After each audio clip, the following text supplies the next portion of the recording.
I think it's, once again, it's more symbolic than anything. I think you would not be following the law if you did that, but you've got the right to do it.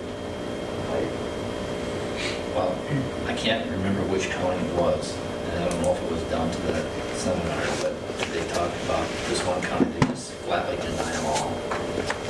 And I'll send them out to the DNR, regardless of what the score is. And why do they even do an master meter? my concern, That's a good question, because it's, Waste of money. right. But my question then to the county attorney was, okay, let's say that the law says you shall approve of it, and we don't. If somebody has a lot of money and a lot of time, could they actually take us to court and ask us to be thrown out of office because we had been told we had to approve of it and we ignored the law? Don't you see my the, answer is yes. Yes. And so why do we want to jeopardize our own positions when we were told you don't do this? so how do you ever get anything changed? Well, same thing, we send our letter of maker. I mean, you play it. You don't necessarily like the way the game has been set up to be played, but it's just like football. I mean, you might not like it the way you get tackled, but if this is the rules, why you play the game within the rules. But then when you're talking about conflicts, different laws conflict with other laws. What's the remedy there? Attorney General's opinion? Attorney General opinion or... Well, have we got Attorney General's opinion on the nuisance law? Because ever since I've read that, and yeah, and 331, whatever it is, says you cannot regulate agriculture. Right. Did you get that new Senate file that I sent out to you? I sent it out. The nuisance. The nuisance, the new law that went into effect. That Oh, Senate File 447? I think that's what it was. That really makes it difficult to sue under the nuisance law for these hog buildings. You know, we pushed that law through. What? Primarily hog producers. Probably. I have no information, but my guess is it was, put together by their lobbyists and forced through. Not forced through, but that's who's sponsored. I don't think people are against agriculture at all. It's just the way it's set up. I mean, it's skewed. It can almost be unconstitutional, that master matrix. I mean, because don't I have the right to life and liberty and the pursuit of happiness in my own home? I mean, isn't that kind of against civil rights? I mean, yeah, you would have to find the right lawyer to go after all this. Yeah, but here's the situation. And we always talk about how we're so free. Say I want to start a business. I can't pick and choose and say, I don't want to sell to you because you're Hispanic or because you're black or because you're gay. So I don't have that freedom to choose who I want to sell to. Well, if the legislature gave you that freedom, then you would have that freedom, right? But what I'm saying is you're talking about two different sets of people here. You're talking about the hog producers, you're talking about the people who want to live in their homes. I agree with you 100%. Well, then something's askew. 45. Oh, we can argue about this. All right, it's 8:45, time for the public hearing on the RISE project. And supervisors, do you have any comments? Mr. Chair, why don't you have county... We'll make it look like we have. We have no power in this at all, nothing. I mean, it was written in the statute, but it was to give the public the illusion that the county boards of supervisors had any power at all to do it with these master matrices. I would agree with that statement. Can I just point something out? Dallas County in 2008 did in fact deny a hog confinement. It was going to be 15,000 hogs. The DNR approved it. The Dallas County supervisors appealed it to the EPC, and they denied the permit. So there is a history of because this was because it was going to impact the watershed for the Raccoon River before Des Moines gets it. So it has happened. You might want to contact them to see what was their liability. Although I think then the hog confinement people worked with the EPC to come up with a plan so that it could be built, so that they could mitigate any possible impacts on the Raccoon River. So there's just been a history of it. You might want to check with supervisors or This counties is that have more- done it. We just went through it 5 minutes ago, explained that, yes, we can do something that is against the code, but we could all lose our jobs over it. I really have no intention, and that's what you're explaining here, that this Board of Supervisors went ahead and done something that the code says they can't do. Yes, they got by with it. Nobody argued with it. I'm not going to put myself in that position. I don't know why you guys can't seem to understand we're not going to put ourselves in that kind of a position. Just said, you could ask that county supervisors, what was I'm their not interested in experience? that county. We got advice right here saying don't do it. And What part don't you understand? I would say I have contacted the DNR, and according to them, there's been one case where they were successful in saying, even though you can't build it, they've lost every other one. They've been successful one time, lost every other one. That's what they're telling me. Basically what it is that the people of Iowa have got to contact their legislators. It's got to get done in Des Moines. It can't get done here at the local. I mean, we can support people contact. I've talked to Waylon, I've talked to Jane, yeah, they understand it. But unless you get a movement down there and you chase the lobbyists out, probably nothing's ever going to get done. And we're willing to sign This, I have no the problem with resolution. I mean, That's I'm good. not willing to go against the county attorney's opinion, I'm sorry. I'm not saying you should. it. Well, Yes, you did. Yes, you did. all right, I will get to that later. And just one other thing, I'm just sitting here, I don't know if this works or not. Let's just say you have a number of places in the county where you don't want hog buildings built. I don't know if going out there and zoning all that ground residential changes things or not. Sure it does. Well, how far off residential should they have to be? I can't remember what the separation distance is. for residential. Depends on the size of the facility. It's all based on the units.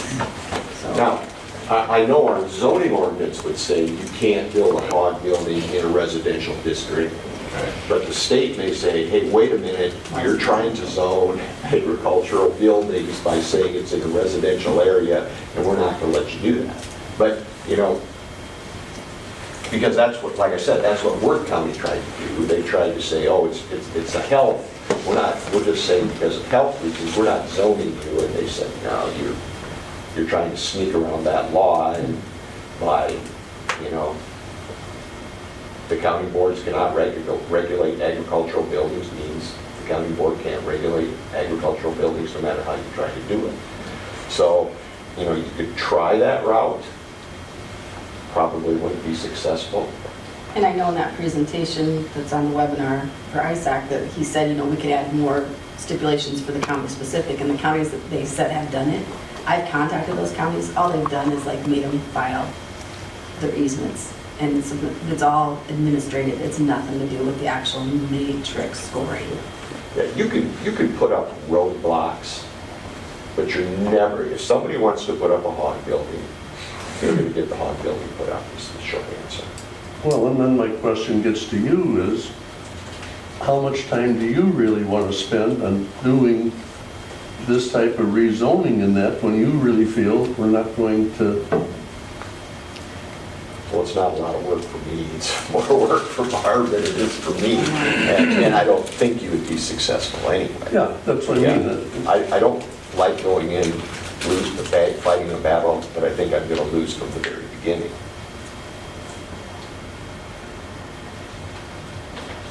I mean, to me, that just weakens our position if we we do a battle that, like you say, we know we're gonna lose. I mean, It's out of our hands.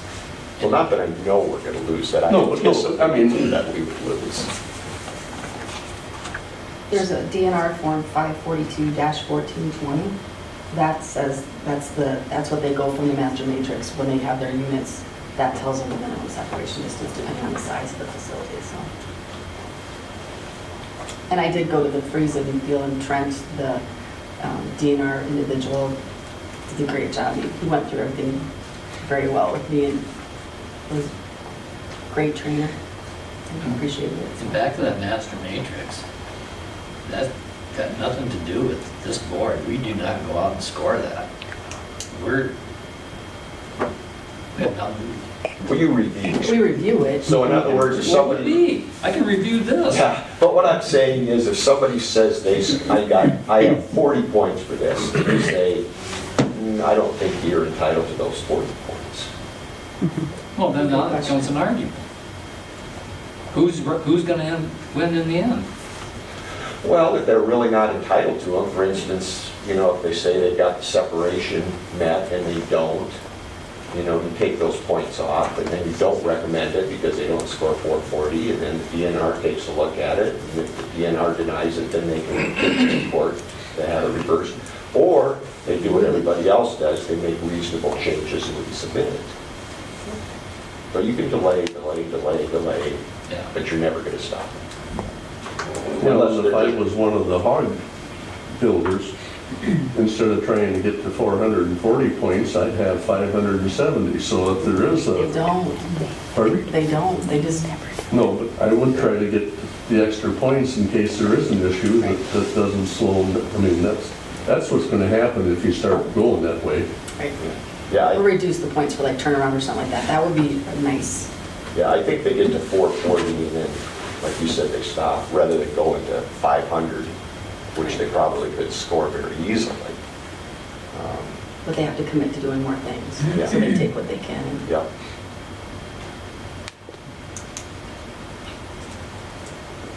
So the end result is you guys are somewhat powerless when it comes to... Oh, I don't think we're somewhat. We are, yeah. You can do symbolic gestures, but it's only going to slow down things. It's not going to ever stop it until the matrix has changed. And if they're on a timeline and we do a symbolic thing and we cost them money, they will sue. I would, if I represented them. Because some of them have, well, talking to Trent, he said, he's had people that assume it's all gonna go minimum timelines, and like they plan on getting pigs, like the day after construction will be done, and if it gets pushed back 30 days, they've lost out on the contract and stuff, so there is concerns that way, so that's not a good way to do business, but some producers do it that way. But it has to get, to some point, it has to get to where everybody can be comfortable with it. I guess, I don't know if that ever happened, but I don't think so. you wouldn't want one plunk down across the road from you, would you? Well, to be honest with you, I mean, we understood that when we're building in a rural area, Yeah, that's what I have to say, is I wouldn't be happy with it, but I was aware that could happen if you build in an agricultural area. That, that's, Are you zoned to agriculture out there? Or is that subdivision zoned different? The subdivision itself is, but all the areas but surrounding everything it. surrounding is agriculture. Too close enough to the river. So you couldn't do a 10-mile radius around this rezoning? Buffer zone, yeah. Like I said, I think you could, but I think the courts would say, listen, the only reason you did that was to try to zone agricultural buildings, and the code says you can't do that. That's going to trump everything, in my opinion. Well, there seems to be a groundswell in Iowa, so maybe something will happen. Who's got the better lobbyists? Well, yeah. But then all these people here want to get reelected, and the lobbyists don't elect them. Well, they kind of. They kind of do, I guess, let's put it that way. They supposedly represent the people that do. Right. That's a nice thought. But when somebody says you vote for this bill, or you don't get another $10,000 in campaign contributions, or you don't get elected to any boards, or you don't have any committees or anything, so what are you going to do? That's the reality of it. They're voting for the bill even if they don't think they should.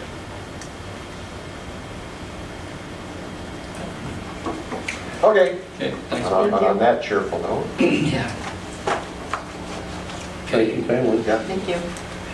item 6, industrial pre-treatment odor update. Why are we always talking about odor?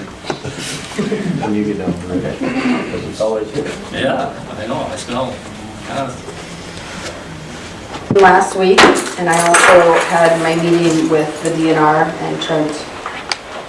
Great. It's a great meeting. He really sat down and went through everything, unlike the last one that we had with Cooper's. We just kind of walked it, but Trent actually got out the master matrix and went through everything. So they scored 450, and so they meet the master matrix. I would recommend we approve it. I will make a motion to approve Friesen site application. Second? we have a motion by Paul, second by Walk to approve the consideration of the Friesen Site 5. Any further discussion? Hearing none, Paul's, Aye. Walk, Aye. Whitlander, aye, motion is approved. Item 10, derelict building funding review. Give us a comment I do. and short. Well, I want to preface my comments, well, two things, one more preservation things. There'll be a final tour of the seminary. They're going to close it for tours till our grand reopening. Oh, you got that on the 30th. Seen it. And we're going to have a dedication of the beautiful sign that will be put up at property owned by Julia Addington. It's the Sunday of the second weekend in October. I haven't got the date right in my mind, but anyway, those are, maybe it's the third weekend in October. No, the third, the Third. fourth, the 22nd is what we said. Yeah, the 22nd. So And- you'll be and that's getting in Stacy, information though. about it. Yeah, you'll be getting a formal invitation. Mary Blake is working on that, so. But my comments, I just want to preface this. This is a statement from the Methodist Social Principles. I'm a Methodist. We support a sustainable agricultural system that will maintain and support the natural fertility of agricultural soil, promote the diversity of flora and fauna, and adapt to regional conditions and structures. A system where agricultural animals are treated humanely and where their living conditions are as close to natural systems as possible. And that's a very short statement, but I just want you to know I'm coming from a moral place.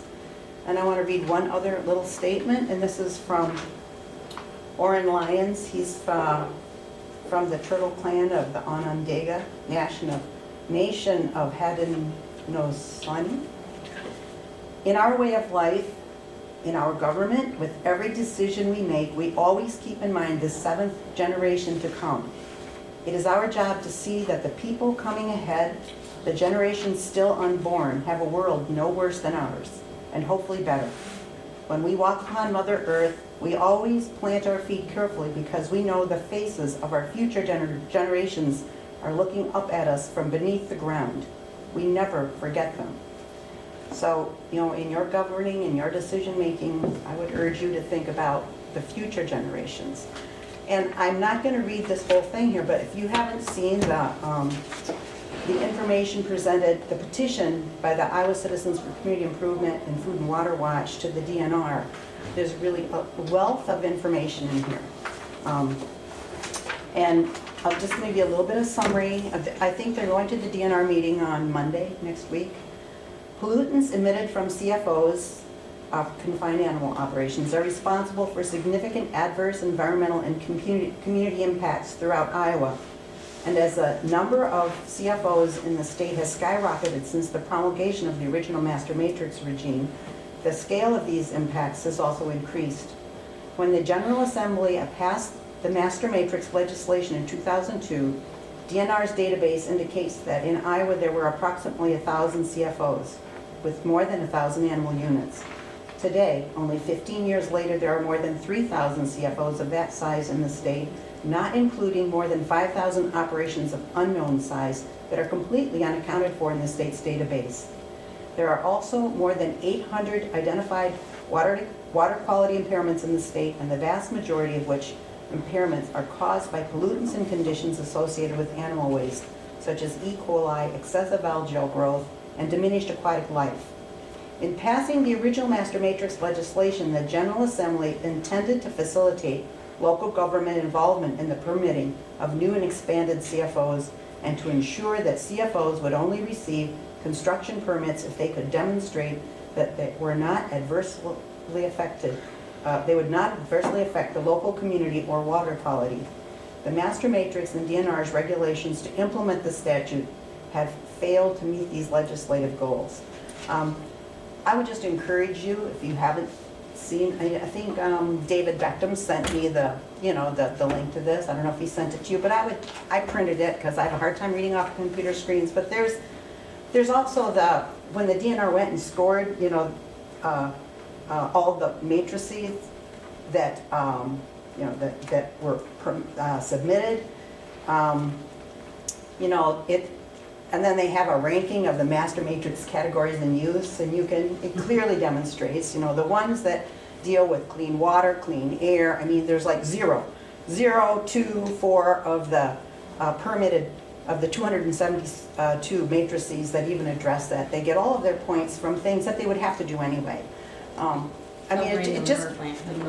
It just gives you more information, and I really appreciate the letter that Shannon wrote. I think that's a really good first step. It's not calling for anything. I'm not calling for anything either. Just get more informed. And I wasn't saying, do whatever. I'm saying, in here it has information about the counties that have turned them down and that the EPC at least once overruled the DNR. But contact those supervisors and just find out. Just inform yourself.